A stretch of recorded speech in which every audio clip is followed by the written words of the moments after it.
Quando eu falo assim, às vezes eu posso, né, uma coisa que eu falo muito, que eu tenho esclerose, as pessoas não entendem ainda, eu já passei por diversas situações, às vezes a pessoa olhar e falar, nossa, mas você tem, me olhar assim de cima a baixo, não entender o que é a esclerose, porque às vezes escuta, vê na televisão alguma pessoa que já está com algum, né, comprometimento maior, ou não sabe diferenciar os graus de esclerose, ou porque existem várias formas, e eu queria que você, Matheus, explicasse pra gente o que é a esclerose múltipla, o que ela tem de diferença de uma pessoa para pessoa, ou dentro da doença mesmo.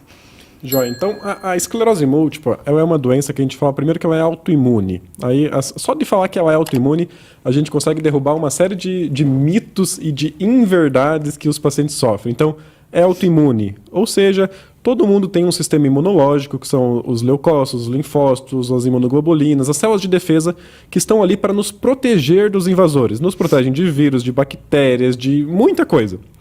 E por algum motivo que até agora a medicina não sabe qual é, esse sistema imune volta-se contra si mesmo e, em vez de atacar o Covid, atacar a bactéria, começa a atacar algumas estruturas próprias. Na esclerose múltipla, no caso, a bainha de mielina que recobre os neurônios que levam as informações até os músculos, até os membros, até tudo.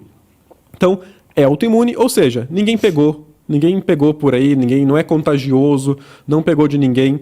Ninguém fez nada de errado para ter esclerose. É algo que os pacientes muitas vezes se culpam muito. Nossa, o que eu fiz? O que eu deixei de fazer? Por que eu? Por que não eu? Então ninguém fez nada de errado.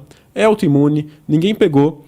E por ser autoimune, a gente sabe que todas as doenças, de maneira geral, as doenças autoimunes, elas costumam predominar em mulheres e mulheres jovens, que estão no pico da vida, assim, geralmente entre 20 e 40 anos, que é a idade que a mulher está constituindo família, está sendo empresária, está crescendo em tudo. Então é uma idade que não é muito legal, não tem idade boa para ter, mas é uma idade que tem os seus desafios. Então, doença autoimune predomina em mulheres dos 20 aos 40 anos. Não tem uma causa bem clara, só sabemos que ela é autoimune. Existem vários fatores de risco conhecidos, assim, são vários pequenos fatores que vão se somando. A gente sabe que pessoas que fumam têm um risco um pouquinho maior de esclerose. Quando os pais fumaram na infância daquela pessoa, um risco um pouquinho maior de esclerose. Crianças que foram acima do peso, ou crianças que tiveram baixa vitamina D, ou crianças que passaram por estresse psicológico, abuso sexual, tudo isso aumenta um pouquinho o risco de esclerose, mas parece, segundo a medicina, que o maior fator, o principal fator, se chama Epstein-Barr vírus, que é um vírus chamado Epstein-Barr que acomete mais de 90% de toda a população do mundo. Parece que esse vírus é importante para que a esclerose comece. Ele sozinho não causa a esclerose, senão 9 a cada 10 pessoas do mundo teria esclerose múltipla, mas parece que ele tem um papel fundamental, sim, no aparecimento da esclerose. Existe também a parte genética, existe um pouquinho de genética dentro da esclerose, então quem tem esclerose tipo a Bru, provavelmente deve ter algum antepassado, nas últimas 100 gerações, um antepassado também teve a esclerose múltipla. Tem um fator genético que ele é fraco e que ele vai passando ao longo das gerações.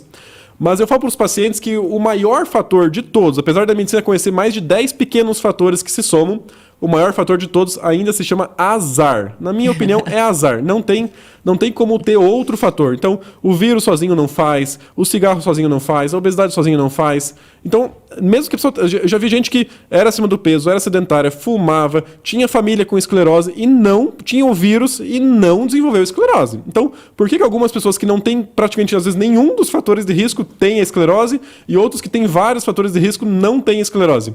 A medicina não tem resposta para isso, mas por enquanto eu chamo de azar. Então é uma doença autoimune, o corpo ataca o próprio cérebro, o corpo ataca a própria medula.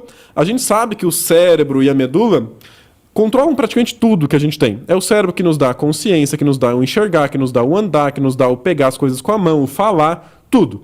Então, cada milímetro do cérebro tem a sua importância. Então eu sei exatamente o que acontece se eu machucar um pontinho aqui, se eu machucar um pontinho aqui, se eu machucar um pontinho aqui. A gente sabe exatamente o que acontece com machucados em cada milímetro do cérebro. E a esclerose é uma doença que vai criando manchinhas aqui, manchinhas ali, manchinhas aqui, danificando diferentes áreas do cérebro.